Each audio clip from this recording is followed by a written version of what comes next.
وأنصتوا الله أكبر. وإذا قرئ القرآن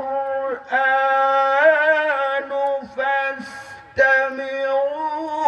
له وأنصتوا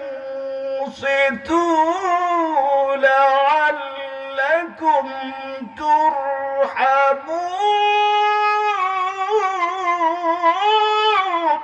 الله أكبر.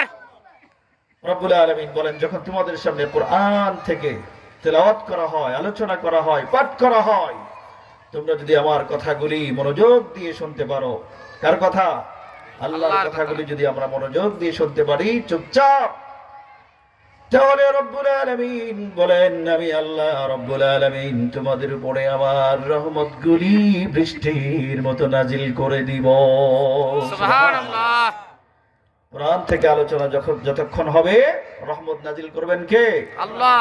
এই জন্য রহমত পাওয়ার জন্য যুবক চলে আসতে হবে, জীবনকে বদলে ফেলার চেষ্টা করো। আর অন্য পথে থাকা যাবে না, ভুলের পথে থাকা যাবে না, বিভ্রান্তির পথে থাকা যাবে না। ফিরে আসতে হবে আল্লাহর দিকে, রাসূলের দিকে, কোরআনের দিকে, সুন্নাহর দিকে, হাদিসের দিকে। এর বাইরে যাওয়ার কোনো সুযোগ আমাদের নাই।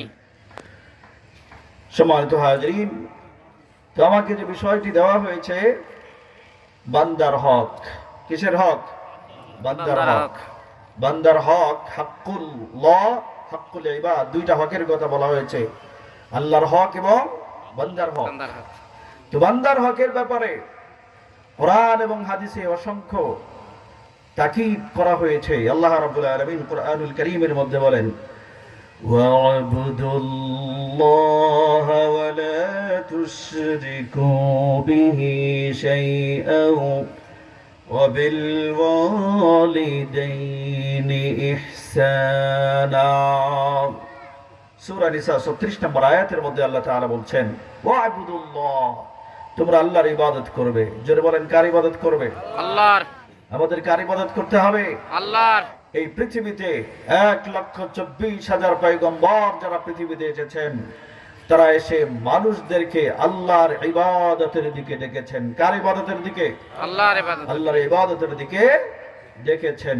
এখন তো আর নবীরা আসবে না, আসবে না, নবী রাসূল আর এই পৃথিবীতে আসবে না। তো এখন